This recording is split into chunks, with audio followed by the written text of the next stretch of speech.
আমি প্রত্যেক বাঙালির ঘরে ঘরে ওষুধের সাধারণ জ্ঞানটা পৌঁছে দিতে চাই, যাতে কেউ ভুল ওষুধ না খায় আর ওষুধের পার্শ্ব প্রতিক্রিয়ার থেকে রক্ষা পায়।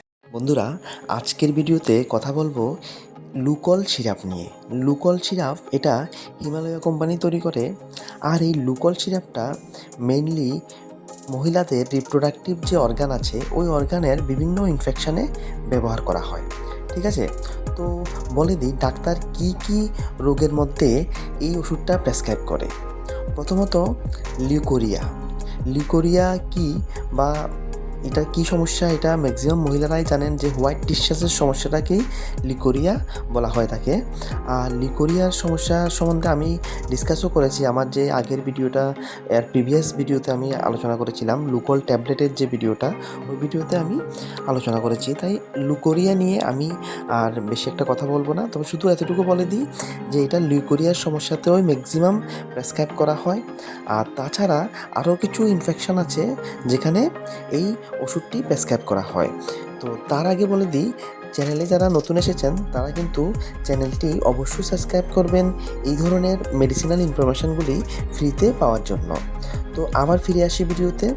তো লিউকোরিয়া ছাড়া আর যে যে ইনফেকশানে এই ওষুধটি ব্যবহার করা হয় তার মধ্যে আরেকটি হচ্ছে গিয়ে পিআইডি বা পেলভিক ইনফ্ল্যামেটরি ডিজিজ, হলো গিয়ে ফিমেল রিপ্রোডাক্টিভ অর্গানের মধ্যে হয়ে থাকা একটা ইনফেকশান, যেটা সেক্সুয়ালি ট্রান্সমিটেড ব্যাকটেরিয়ার মাধ্যমে ছড়ায়, যেটা ভ্যাজাইনা থেকে ইউটেরাস বা ফ্যালোপিয়ান টিউবস বা ওভারিতে হয়। ঠিক আছে, আর এটার বেশিরভাগ মহিলার ক্ষেত্রে কোনো সাইন বা সিমটমস থাকে না। ঠিক আছে, এটা একমাত্র তখনই গিয়ে মহিলারা বুঝতে পারে যখন প্রেগনেন্সি না আসে বা যে কোনো কারণে যদি পেলভিক পেইন দেখা দেয়, তখন ডায়াগনোসিসের মাধ্যমেই কিন্তু এটা বোঝা যায় যে পিআইভি হয়েছে কিনা, পেলভিক ইনফ্ল্যামেটরি ডিজিজটা হয়েছে কিনা, তখনই কিন্তু বোঝা যায়। আরেকটা সমস্যা হচ্ছে গিয়ে ক্যান্ডিডা ভালভোভেজিনাইটিস বা infection of the vagina or vulva. ঠিক আছে, যেটাকে ভ্যাজাইনাল ইস্ট ইনফেকশন বা ভ্যাজাইনাল ক্যান্ডিডায়াসিসও বলা হয়, যেটা সিমটমসগুলি হচ্ছে গিয়ে ভ্যাজাইনাল ইচিং, ইরিটেশন বা ইন্টারকোর্স করার সময় পেইন হওয়া বা অ্যাবনর্মাল ভ্যাজাইনাল ডিসচার্জ আসা। ঠিক আছে, এটাও একটা সমস্যা, এই সমস্যায় এই ওষুধটা ব্যবহার করা হয়। তাছাড়া ব্যাকটেরিয়াল ভেজিনোসিস, যেটা একটা কমন ভ্যাজাইনাল ইনফেকশান, যেটার মধ্যে কি হয়, নর্মালি ভ্যাজানাতে যে ব্যাকটেরিয়া বাস করে সেই ব্যাকটেরিয়ার ওভারগ্রো হয়ে যায়। বেশিরভাগ পেশেন্টের মধ্যে কি হয়, এটার কোনো সাইন আর সিমটমস থাকে না।